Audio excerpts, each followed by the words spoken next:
Technology can be transformative. Black rotary dial phones have given way to iPhones. Sunlight and wind have become electricity. Camera tripods have beget selfie sticks. There are certain things, however, that do not need to be reimagined, repurposed, or redesigned. There are items that serve no societal benefit whatsoever. Example number one, the cigarette. Yet new cigarettes have exploded into the marketplace, known as everything from e-cigs to advanced nicotine delivery systems to vaporizers.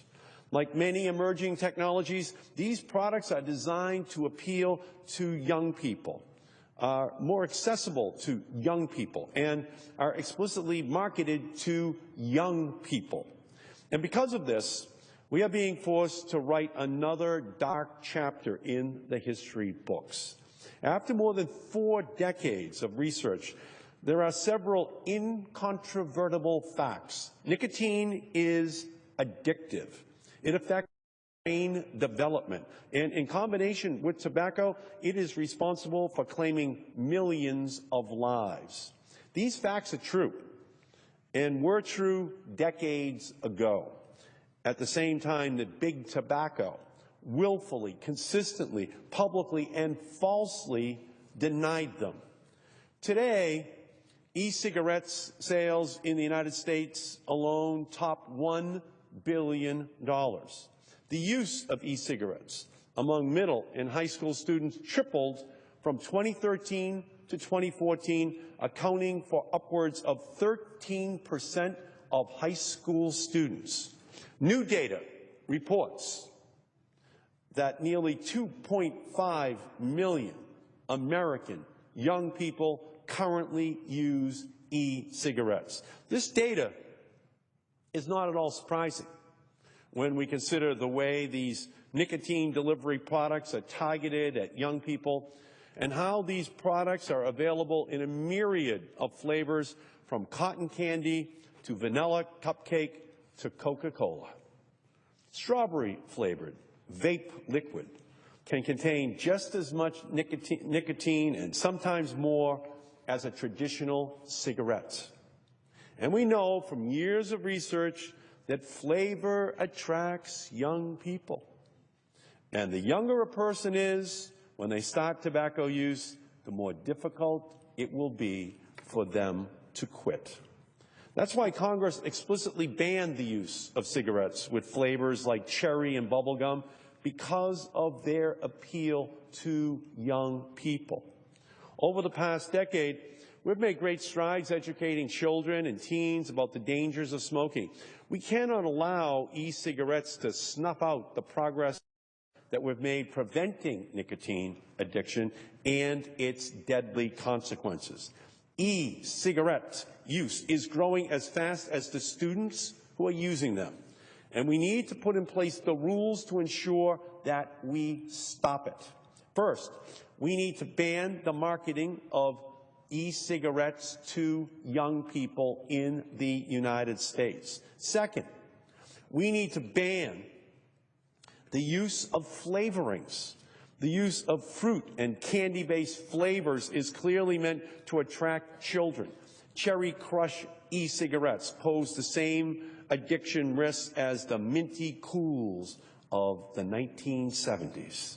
Third, we should ban online sales of e-cigarettes. The FDA should prevent online sales of these devices to keep the products out of the hands of children. And finally, last week marked 1 year since the FDA proposed long overdue regulations to govern e-cigarettes.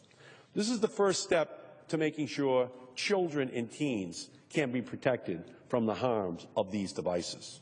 But 1 year later, these rules still have not been finalized.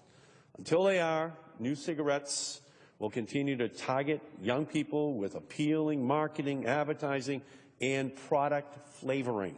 Every day the FDA fails to act is another day young Americans can fall prey to harmful products pushed by the tobacco industry. Last year at a Commerce Committee hearing, when I asked several e-cigarette company leaders to commit to ceasing the sale of these types of flavored products, a few of them agreed, but the vast majority have not and will not stop this marketing campaign. Today's electronic cigarettes are no better than the Joe Camels of the past, because e-cigarettes, children and teens do not mix. Young people are getting addicted to nicotine, putting their health and their futures at grave risk.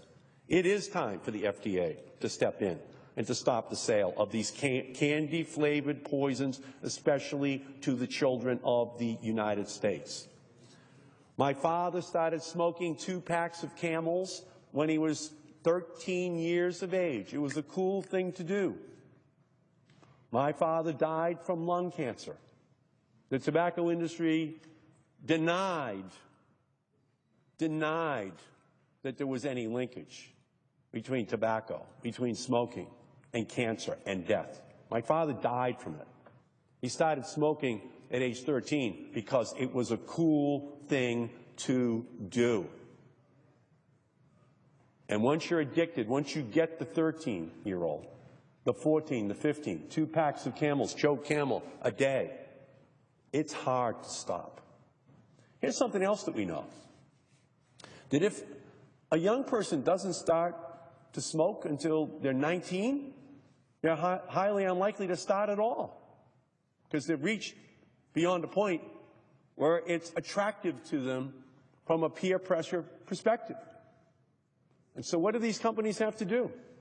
These companies have to find a way to market to young people, to give them flavored e-cigarettes, to make it appealing to them, because they've got to get them when they're 13, 14, 15, 16. That's the marketing plan.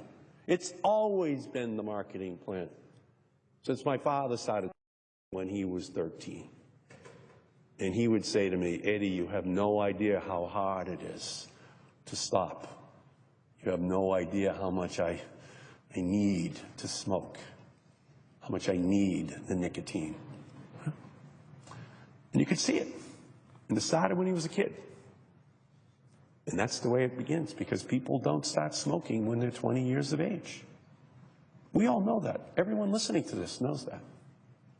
And that's why this marketing campaign is so invidious. That's why what they're doing plays right into what we've known for a century is the business plan of the tobacco industry. So I urge the FDA to act.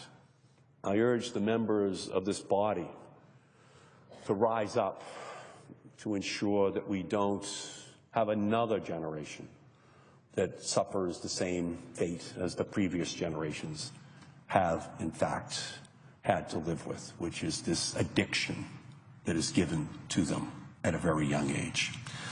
So I thank you, Mr. President, for the opportunity to speak here this afternoon, and I yield back the balance of my time, and I doubt the presence of a quorum.